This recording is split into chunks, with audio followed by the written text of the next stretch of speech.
A very good afternoon. You're watching the midday news on Rajya Sabha television. My name is Aishwarya Kapoor. Let us start the news with the headlines. Delhi Lieutenant Governor does not have independent decision-making powers, says Supreme Court. Adds he's bound to act on the aid and advice of Council of Ministers in landmark verdict on definition of powers.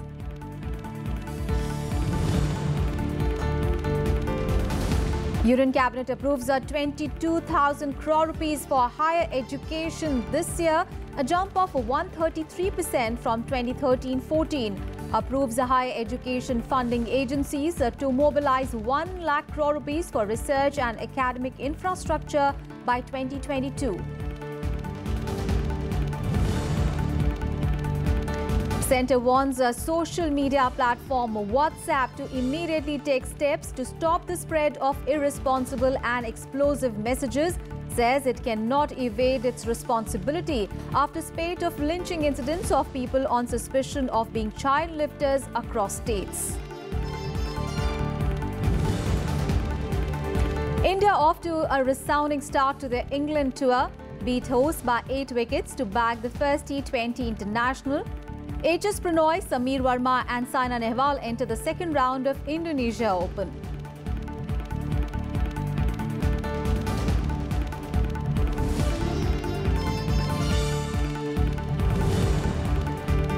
And England overcome a World Cup penalty shootout jinx, beat Colombia 4-3 to book their seat in the FIFA World Cup quarterfinals. Sweden also make it to the last 8 for the first time in 24 years, beating Switzerland by a solitary goal.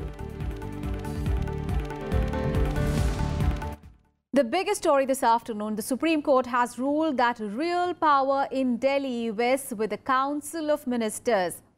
Now, giving its verdict on a batch of appeals filed by Delhi's AAP government against the Delhi High Court order, the 5-judge Supreme Court gave its verdict, and the court said that the Lieutenant Governor must harmoniously work with the Council of Ministers and attempts should be made to settle differences of opinion with discussions.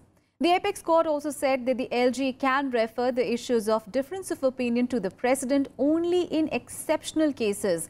It said that the LG has not been entrusted with independent powers to take independent decisions. The judgment pronounced in the court by Chief Justice Deepak Mishra, who was heading a 5-judge constitution bench, also held that the LG cannot act as an obstructionist.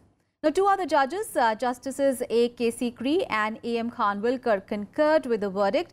And the Apex Court also said that except for 3 issues, including law and order and also land, Delhi government has the power to legislate and govern on other issues.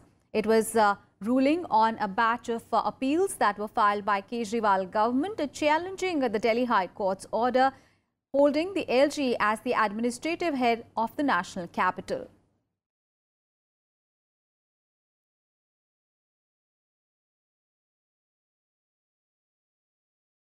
Elected government है, उनका अपना कार्य है, LG साहब का अपना कार्य है, लेकिन एक जो सिचुएशन और एक जो व्यवस्था जिसको क्लियर कर दिया गया है कि हर फैसला जो इलेक्टेड गवर्नमेंट करेगी, उस फैसला करने से पहले और उस फैसले को कार्यान्वयन करने के साथ साथ एलजी को इन्फॉर्म करना जरूरी है।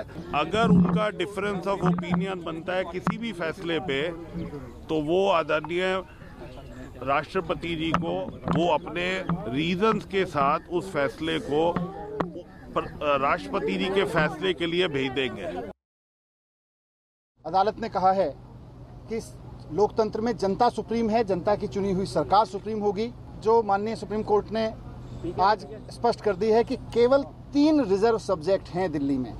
संविधान में हम बार बार कह रहे थे कि केवल 3 रिजर्व सब्जेक्ट हैं, पुलिस, पब्लिक ऑर्डर और लैंड, यानी जमीन के मसले, पब्लिक ऑर्डर के मसले और पुलिस के मैटर्स, वो रिजर्व सब्जेक्ट हैं। उसके अलावा दिल्ली में और कोई रिजर्व सब्जेक्ट नहीं है। I think it's a good verdict. After all, you have to work when you work a government. You got to work harmoniously. You can't every time have confrontation. No government will work effectively if that happens. There are certain matters in which LG is not as required. but not in all matters. After all, remember, elected government really must have the power, except in those areas where the Constitution is carved out. देखिए, जिन चीज़ों पे उनको सलाह जो उनका cabinet करता है, केजरीवाल जी की कैबिनेट जो फैसले करता है, जो उनके दायरे के अंदर आते हैं, उनको वो अमूमन उनको हाँ करना चाहिए. अब मुझे तो कोई ध्यान नहीं आ रहा कि कहीं चीज़ में किसी में मना करा हो या किया हो, और किया भी हो गया तो वो आपस में सॉर्ट आउट किया जा सकता है, उसमें कोई ऐसी दिक्कत नहीं है. लेकिन एक बात याद रखिएगा कि लैंड और लॉ एंड ऑर्डर ये दोनों चीजें दिल्ली सरकार के अधीन नहीं है, ये दोनों डायरेक्टली एलजी के पास आती. And on to the other top story. In a big boost to the education sector, the Union Cabinet has approved allocation for education to 1,10,000 crore rupees in 2018-19.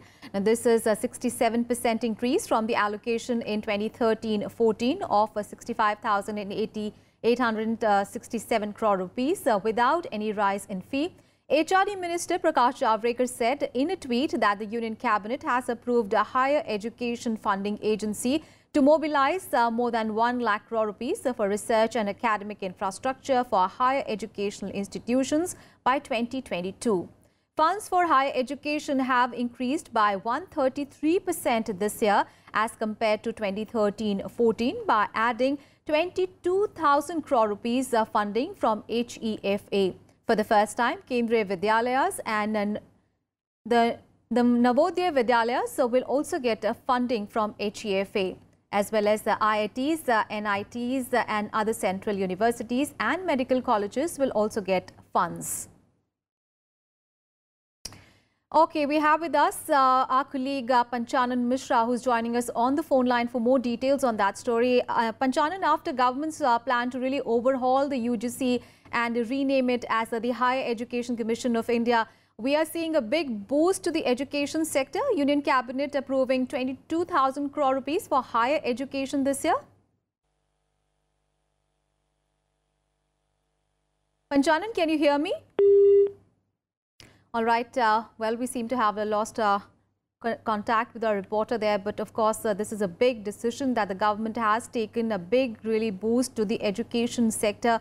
And this coming after the cabinet meeting that was chaired by Prime Minister Narendra Modi this morning. And remember, earlier also the government had said that it will overhaul the UGC and it is going to rename it as the Higher Education Commission of India. And after that, the big decision really by the Union Cabinet today, as the Union Cabinet approved 22,000 crore rupees for higher education this year.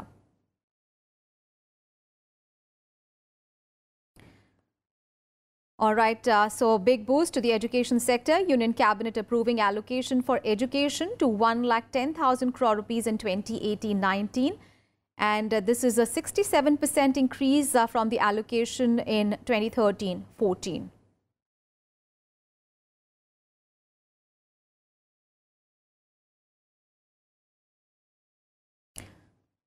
On to some other news now. The centre has directed the social media platform WhatsApp to immediately take steps to prevent the spread of irresponsible and explosive messages. The government's warning to WhatsApp comes in the wake of a spate of incidents involving lynching of people following fake and motivated messages being circulated. The centre has informed WhatsApp in no uncertain terms that it cannot evade its responsibility, asking it to contain the spread of such messages through the application of technology. The centre has conveyed its deep disapproval to the top brass of WhatsApp. And WhatsApp on its part has said that it does not want its services to be used to spread harmful misinformation, and it believes that this is a challenge that the companies and societies should address together. The government is planning to call a meeting of social media platforms to address this issue. The date of the meeting is yet to be decided. And last week, remember, 5 people were lynched in the Dhule district of Maharashtra on the suspicion of them being part of a gang of child lifters. And in a similar incident in Tripura recently, 2 people were lynched and 6 others were thrashed. Assam too witnessed a case of lynching last month on similar grounds. Remember, India is the largest market for WhatsApp with over 200 million users. And Prime Minister Narendra Modi has said that the centre's goal in Jammu and Kashmir is good governance, development, responsibility and accountability. In an interview to Rajya magazine, the Prime Minister said that recurrent terror attacks that were common under the UPA rule are history now. He also said that the government has appointed an interlocutor to hold a dialogue with all the stakeholders. He also commended the brave and eternally vigilant security forces for ensuring peace in the valley.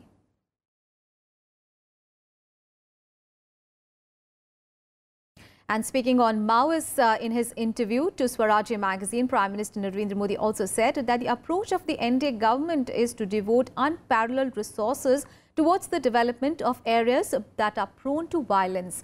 Prime Minister Modi asserted that Maoist violence has declined by 20% in the affected states. He said that there has been a 34% reduction in deaths related to Maoist violence in 2017 as compared to 2013. He said that his government is focusing on a massive push to infrastructure and social empowerment in Maoist-affected areas. The Prime Minister said that 44 of the 126 districts have been removed from the list of Maoist-affected areas. He said that the security situation in the northeast had also improved tremendously. He said that 2017 saw the lowest insurgency-related incidents and casualties among civilians and security forces in the last 20 years. He said that the government was leaving no stone unturned to protect the people of the northeast. Prime Minister Modi also reiterated that his government wants to bring back the misguided youngsters to the mainstream. In Midday News, time for a very short break. Stay with us.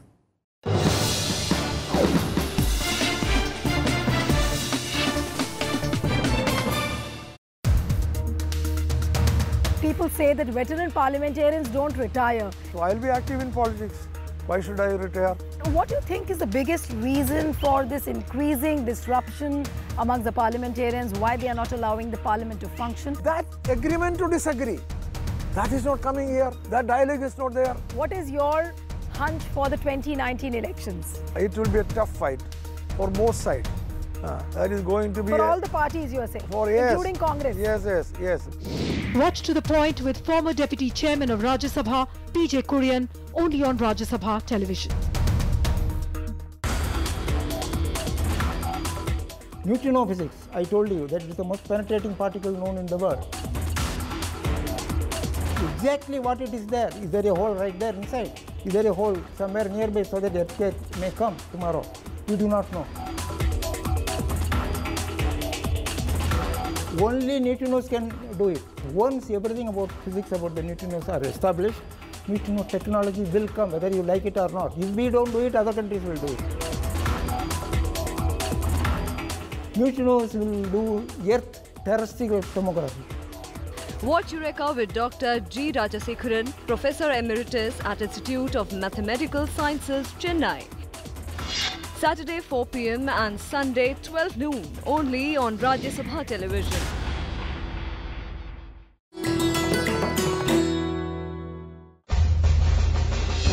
Enter the majestic forecourt of Rashtrapati Bhavan and you'll come across the Jaipur column. A gift to the Viceroy from Savai Madho Singh, the Maharaja of Jaipur, to commemorate the creation of the new capital.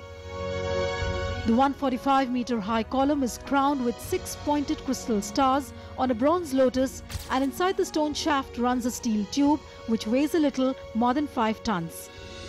The base of the column has text conceived by Lord Irwin and Sir Edwin Lutyens inscribed on it.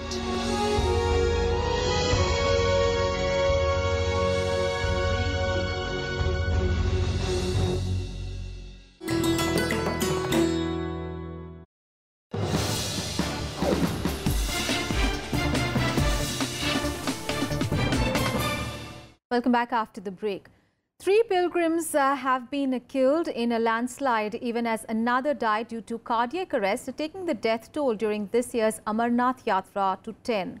A rescue team recovered the body of a Delhi resident from the landslide-hit area along the Baltal route of the pilgrimage today. Two bodies of two other pilgrims are from Delhi and Bihar, and they were recovered last night.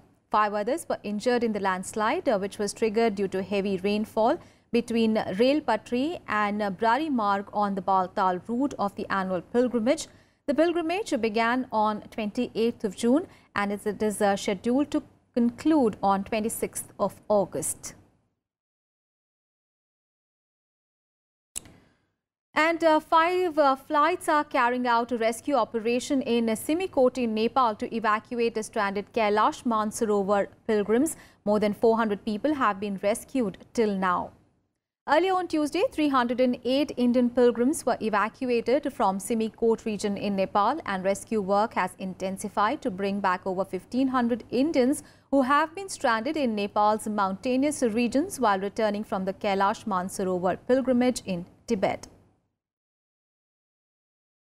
All right, so what we understand at the moment is that 5 flights are carrying out rescue operations in Simikot in Nepal. Let's get more details from Akhilesh Suman, who is joining us on the phone line. Akhilesh, what more details can you give us about the evacuation that is on to evacuate those stranded at the KAILASH Mansarovar YATRA? Yeah, actually, very early in the morning, the evacuation work has started, and it started first from Simikot to Nepalganj. But it was found that the weather on the way of airway between Simikot and Nepalganj was not good. So the flight has to be diverted from Simikot to Surkhet and from Surkhet to Nepalganj. So it took some more time. But anyway, 75 pilgrims have been evacuated from Simikot, and now they are in Nepalganj. And earlier it was 158 already. So if you add that, the whole becomes more than 400. And from Hilsa to Simikot also we have added almost 100 pilgrims. So you know that even when the weather goes up and down, but the work is continuing, and the government of India, led by External Affairs Ministry, a rescue operation is going on very well. And you know that all expenses are being paid by the government of India itself, and Nepal government is also cooperating. And recently, if needed, contact has been established with the Defense Minister Nirmala Sitharaman, and if needed, army will be arranged. But there is no need of army till now, and Nepal government has provided us enough logistics so that they can be evacuated.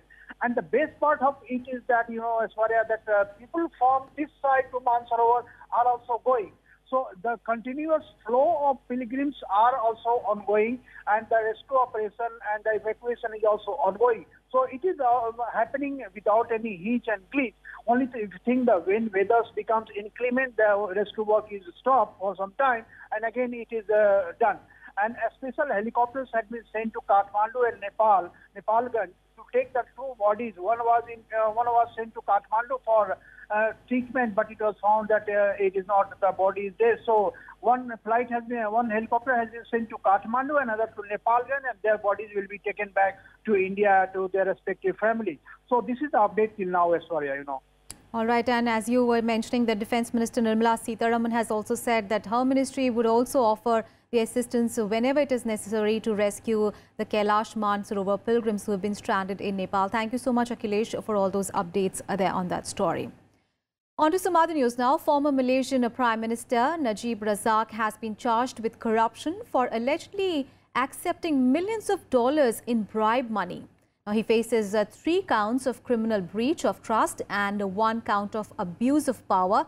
He pleaded not guilty to all the counts and has been released on bail. He has been charged as part of investigations into how billions of dollars went missing from a state fund that he had founded. 64-year-old Najib Razak was arrested at his home on Tuesday, less than 2 months after losing an election.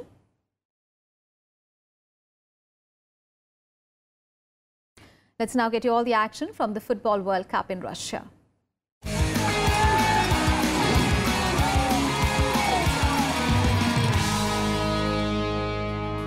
Sweden reached the World Cup quarterfinals for the first time in 24 years after a 1-0 win over Switzerland in St. Petersburg on Tuesday. Striker Emil Forsberg fired home to give the Swedes a 1-0 victory over Switzerland in the last 16 tie, securing his side a place in the second knockout round for the first time since 1994. Sweden began the match against Switzerland on a positive note as they attacked the Swiss defence well. The first half saw a plethora of chances missed by both Sweden and Switzerland as it ended goalless at the end of the first half. And then Emil Forsberg's goal in the second half proved to be the difference for Sweden in the last 16. Switzerland's Michael Lang was sent off in the injury time for a last-ditch push on Martin Olsson, and the referee downgraded his penalty to a free kick in the edge of the area, but the game was already up.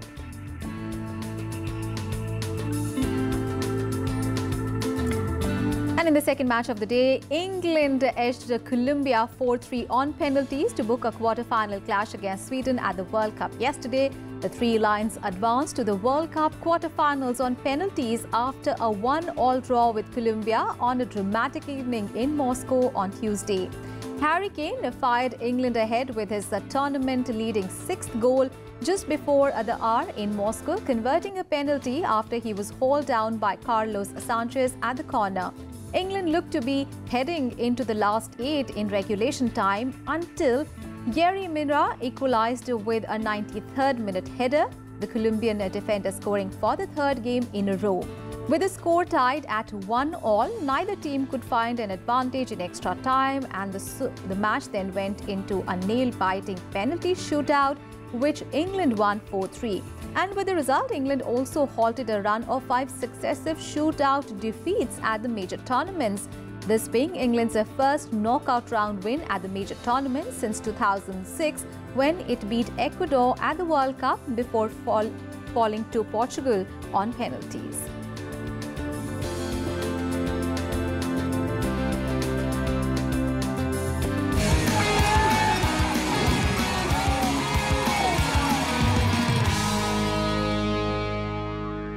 On to cricket news now. India began their England tour on a resounding note, winning the opening T20 international by 8 wickets.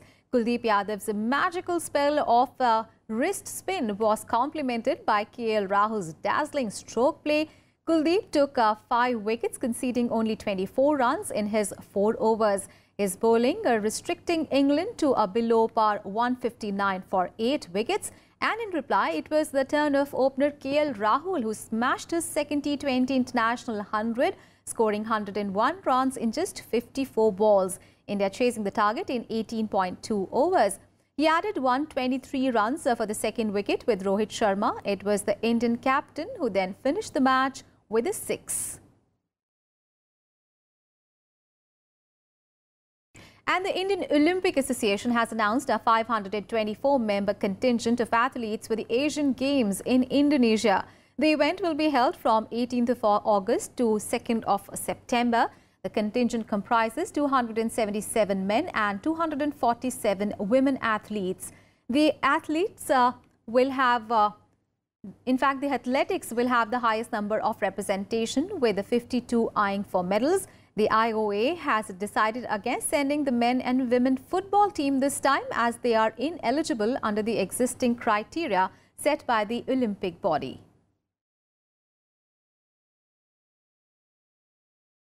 And in Wimbledon, former champions Rafael Nadal and Novak Djokovic wasted little time getting into the second round at Wimbledon.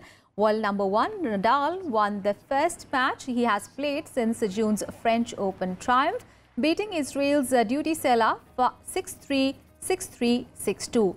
And Djokovic showed some of the form that took him to the Queen's final in a 6-3, 6-1, 6-2 win over Tenya Sanderson. And in the women's singles, a 2-time champion Petra Kvitova and former winner Maria Sharapova both suffered surprise defeats in the first round itself.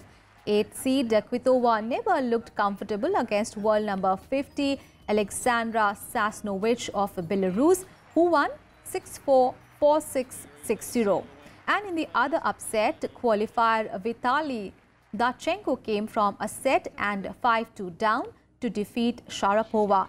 6th seed Caroline Garcia from France also went down in the first round, but last year's winner Garbine Muguruza made a solid start to the defense of her title, with a 6-2, 7-5 win over British wildcard Naomi Brody.